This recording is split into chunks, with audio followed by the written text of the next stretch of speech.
back to the program. Now, we've all heard of the term office politics, and usually that means co-workers, oh, they don't get along so well. But today, when recession hangs in the air, it's especially important that co-workers do get along and work as a cohesive team to keep the company afloat.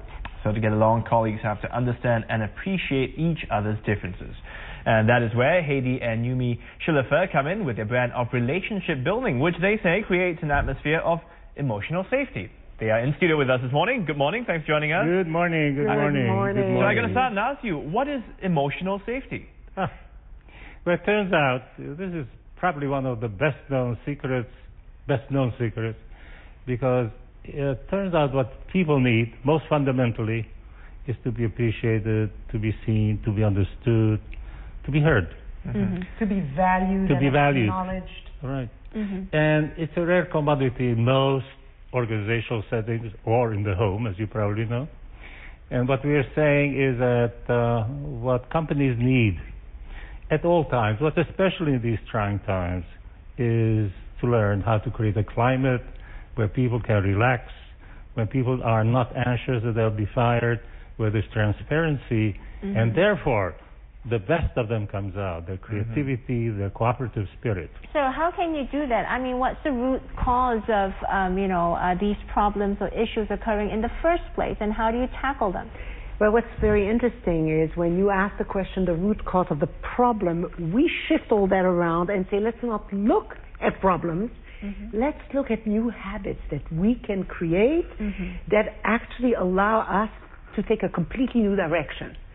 So part of what we see as a problem is a problem-oriented culture. And we shift that around to, let's take a new direction. So in what way? I mean, give us an example. And so a new direction would be in relationality. How to really appreciate each other. How to really create that climate in which we feel trusting of each other. And we teach skills, principles, rituals, for that. So how do you do that? Is it a matter of boiling down to what you say and how you say it? Is it all about communications, or? It's a very good point. It's what you say, how you say it, but mainly how you listen and listen again to the other. How do you pay attention? How do you... To pay attention, total attention. Total attention is something very few of us have ever experienced, because normally when we're engaged in a conversation, we are constantly busy evaluating what the other person says, why he's wrong. We're ready to come in. We call that the reload and shoot technique of communication. Reload and shoot technique of communication. So what you're saying is, don't reload and shoot, just listen. Listen well. And I'm going to tell you just a short story that really illustrates. I was stuck in Stockholm when Scandinavian Airlines had a strike. And I was told to go stand in line at 3 o'clock in the morning. I arrived, 100 people are there. Somebody gives me a number. I'm number 2 near the counter. When I arrive at the counter, it opens up, and a woman doesn't even look at me, says, I can't do anything for you. You have a transfer ticket. That's it. We teach people to actually hear what the person is saying word-wise, but also underneath. And so with lots of compassion, I just repeated what she said. I said, so you cannot do anything for me. I have a transfer ticket. Well, just hearing that human voice, she lifted her eyes and looked in mine, which eye contact is, of course, the beginning of good communication. She said, no, I'm exhausted. I don't know what to do anymore. I've been up for hours. And now I repeated that. So you've been up for hours. You don't even know what to do anymore. You're exhausted. Well, now suddenly she feels seen as a human being. She says, yes, this has been the most trying time in my career. I said, well, it has been the most trying time. She said, but let me see what I can do for you. She closes the counter, leaves for half an hour, comes back and says, I've decided to give you a gift. I'm giving you a ticket. Oslo, New York. SAS is losing millions.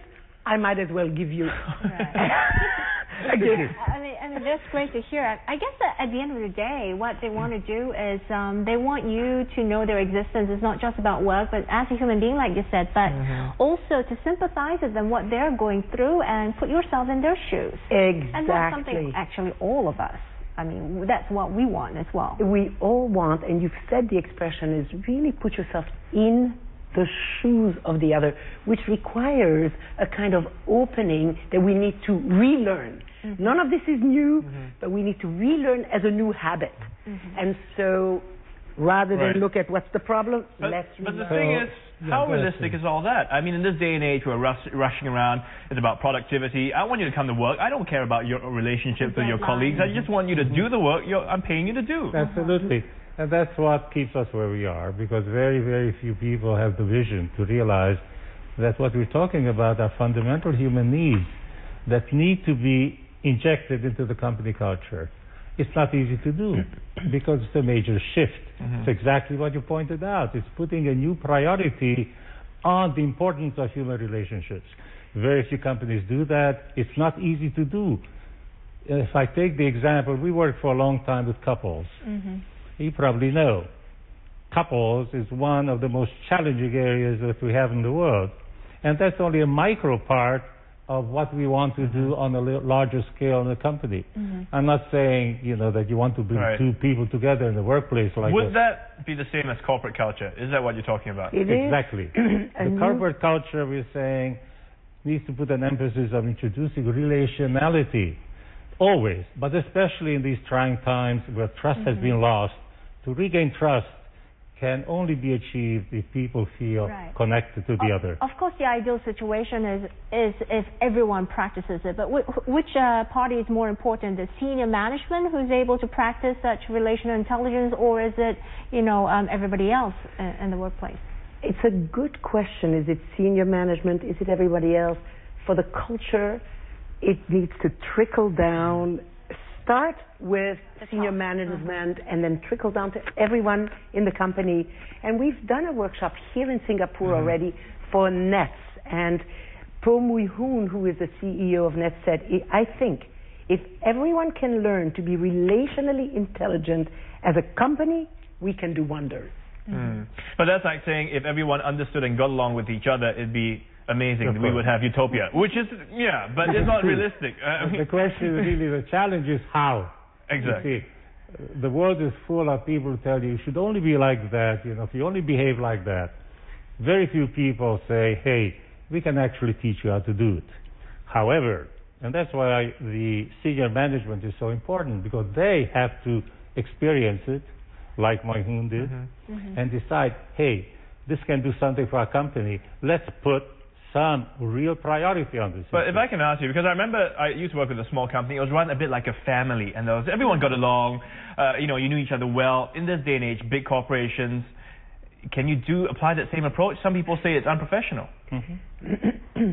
The idea of family maybe is unprofessional. The idea of community is becoming more and more accepted. That only if we really create the sense of community will people relax enough to be innovators, risk takers, and as creative as they can be. There is a very interesting study that was made some time ago which showed that the best unit for a business consists of 150 people. If you have 150 people, everybody can know everybody else. So if we were to reorganize a company, we would reorganize it into departments of 150 people who are semi-autonomous, who all work together. And of course, all departments have to work together. But you have to start at the core that puts relationality as a priority. And you can only do that with a smaller community. So it does make sense, having little smaller groups, pockets that allow. Unfortunately, we have run out of time. I'm sure this is a whole, talking about relationships is something that we can't do in just a few minutes. But thanks so much for coming. Good. Well, thank you for having us. And it's Hedy and Yumi Schleifer. They're currently in town for a series of workshops, which are fully booked, by the way. If you want to find out where the couple are headed next in Asia, do check their website. That's hedyumi.org. On that note, we're going to take up a quick break, but do stay tuned. There's still more to come. See you in just a bit.